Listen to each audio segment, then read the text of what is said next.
ప్రజాప్రతినిధులకు, అధికారులకు, మిత్రులకు, శ్రేయోభిలాషులకు, తొలి వార్త ప్రేక్షకులకు ముందుగా నూతన సంవత్సర శుభాకాంక్షలు.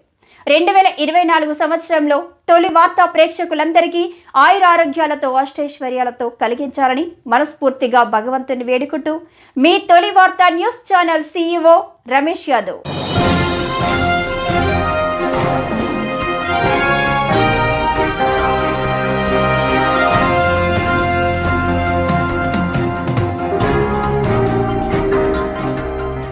రాష్ట్ర ప్రభుత్వం ప్రకటించిన వివిధ గ్యారంటీల కింద ప్రజాపాలన కార్యక్రమంలో లబ్ధిదారుల నుండి దరఖాస్తులను స్వీకరిస్తున్నట్లు జిల్లా కలెక్టర్ జిరావి నాయక్ తెలిపారు.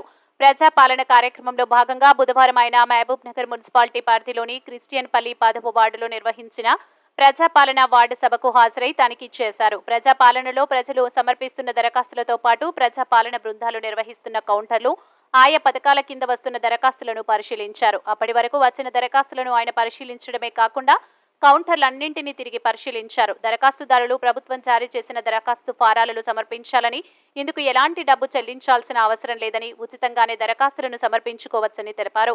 ప్రజలు ఈ అవకాశాన్ని సద్వినియోగం చేసుకుని ఆయా పథకాల కింద లబ్ధి పొందాలని, వారు దరఖాస్తు చేసుకోవాలని కోరారు.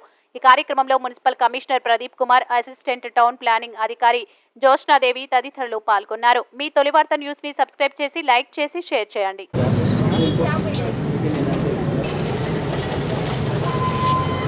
మహాలక్ష్మి వీళ్ళంతా ఈమెను వాళ్ళ హస్బెండ్, వైఫ్ అండ్ హస్బెండ్ పెట్టుకున్నారు. వీళ్ళ అతను ఎవరో వాళ్ళ గ్యాస్ కనెక్షన్